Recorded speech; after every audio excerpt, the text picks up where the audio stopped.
Untuk mendapatkan siaran digital, yang pertama harus kita siapkan adalah kita harus memiliki antena UHF untuk menangkap pancaran dari stasiun televisinya ya. Kita bisa menggunakan bermacam-macam antena UHF, ada ya Yagi, kemudian antena remote, dan lain-lain. Antena ini sangat menentukan terhadap daya tangkap siaran atau sinyal frekuensi radio yang dipancarkan oleh stasiun televisi. Jika kita dekat dengan stasiun radio, kita bisa menggunakan antena yang sederhana atau tanpa booster. Tapi jika kita letaknya jauh, sangat dibutuhkan yang namanya penguat, bisa booster atau CATV atau yang lain. Jika kita belum ada antena, maka kita harus merakit atau memasang antena tersebut. Ini contoh antena remote. Bagian-bagiannya ini ada bagian direktor, yang depan ini adalah untuk menuju ke arahnya. Jadi arahnya adalah arahnya ke depan sana. Kemudian kita pasangkan kabelnya menuju ke power supply. Kebetulan di sini antena remote adalah memiliki booster yang ada di dalamnya, maka kita harus pasang power supply. Ini untuk memberi tegangan kepada rangkaian booster. Ini bukan booster bawah ya, tapi power supply namanya. Banyak yang keliru mengatakan dengan booster bawah, padahal ini power supply. Kemudian dari power supply ini kita pasangkan ke pesawat televisi. Nah, kita pasang dulu jacknya. Kita masukkan ke bagian yang ada tulisan TV 1 atau TV 2 boleh. Ini bisa untuk paralel ya, bisa untuk 2 TV. Nah, ujungnya ini kita pasangkan ke pesawat televisi. Jika kita ingin memasangkan kepada set-top box atau STB, nah yang tadinya menuju ke pesawat televisi ini kita pasangkan ke set-top box. Kita cari bagian yang ada tulisannya RF in atau antena in, bagian sebelah kiri. Nah ini. Kemudian dari set-top box ini kita bisa hubungan ke TV, bisa menggunakan kabel HDMI jika pesawat televisi kita itu sudah support HDMI. Jika untuk TV yang tidak ada HDMI-nya, kita bisa menggunakan AV, audio video ini, dengan menggunakan kabel RCA. Untuk yang kuning untuk yang video, kemudian merah dan putih untuk audio. Kabel RCA ini kemudian kita hubungkan ke pesawat televisi kita. Kita lihat di pesawat televisi yang ada tulisannya AV in. Nah, kemudian kita pasangkan yang kuning untuk video bagian atas, kemudian audio putih dan merah. Pada pesawat televisinya nanti kita pilih source atau pilihan AV. Nah ini kita klik di sini, nanti akan muncul tipe STB kita. Untuk gambar lebih bagus, tentunya kita bisa menggunakan kabel HDMI, kabelnya yang seperti ini. Tentunya pesawat televisi yang sudah mendukung HDMI. Tidak hanya pesawat televisi, kita juga bisa menggunakan monitor yang sudah mendukung HDMI. Kita colokkan ke bagian STB satunya, dan ujung yang satunya lagi kita pasangkan pada pesawat televisi kita di bagian HDMI in atau ke monitor kita yang ada HDMI in. Silakan Mas Asam.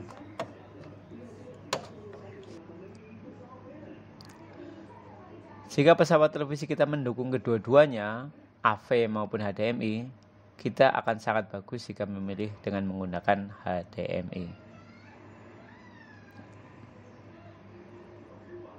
Ya, nanti akan muncul STB-nya di sini ya. Jika pesawat televisi kita mendukung untuk kedua-duanya, AV dan HDMI, kita akan lebih bagus jika menggunakan HDMI karena gambarnya akan lebih detail, lebih jelas. Walaupun menggunakan AV juga sudah bening, tapi detailnya kurang, fokusnya kurang, istilahnya sampai dengan jerawatnya itu kelihatan kalau menggunakan HDMI. Colokan stekernya ke stop kontak, ya. Maka di sini akan muncul tampilan booting.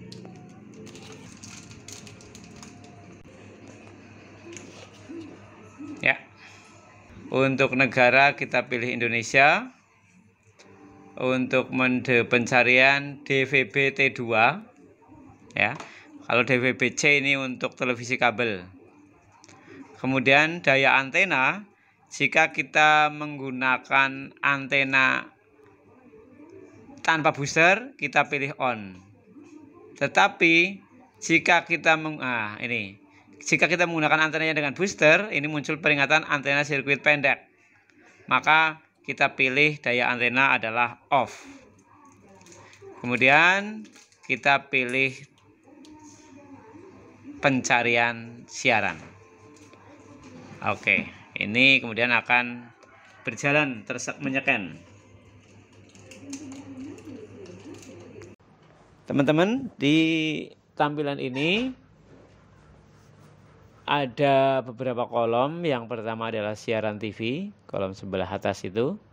Nanti ini untuk menampilkan stasiun-stasiun yang bisa kita tangkap.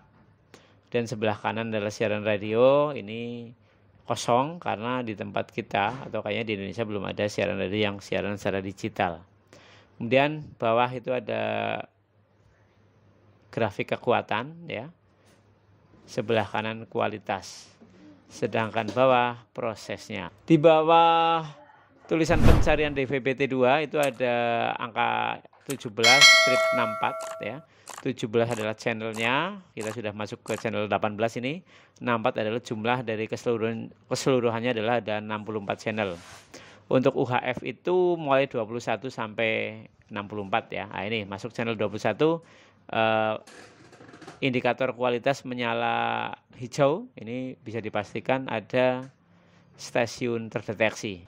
Di channel 29, wah ini langsung muncul banyak stasiun TV ya. Di channel 30 atau di frekuensi 594. Ya, selesai pencarian 100%. Nah, ini yang didapatkan. Ini untuk mengetahui stasiun mana saja yang terdeteksi, listnya, kita bisa pencet tombol tengah di remote. Nah, ini ada TVRI Nasional, Jabar, TVRI 3, Spot HD, Jabar 1, E-Channel, Persada, Inspira, Nusantara, Asmaya, Net SD, RCTI, MNC, Global TV, E-News, Jabar 1, Jabar 2, TVRI Nasional, TVRI 3, Spot HD, Radar TV, ANTV, TV One. Oh ya, untuk menu-menunya kita bisa lihat seperti matrik Garuda dulu ya. Ada ini program, kemudian gambar, pencarian, waktu, kemudian bahasa, bimbingan orang tua ini, kemudian pusat media. Ini untuk media player, ini internetnya coba kita lihat. Oh, bisa YouTube sama IPTV juga. Ya. Mantap juga. Dengan harga yang lumayan murah. Berarti ini kita untuk mengontrol, mengatur jaringan, kita bisa lihat di sini di pengaturan jaringan. Oh, alatnya tidak terhubung di sini, kebetulan kita tidak dipasangi dongle ya. Berarti ini sudah support ini WiFi ya, bisa YouTube, bisa IPTV. Oke, terima kasih untuk review dari Advent STP A01.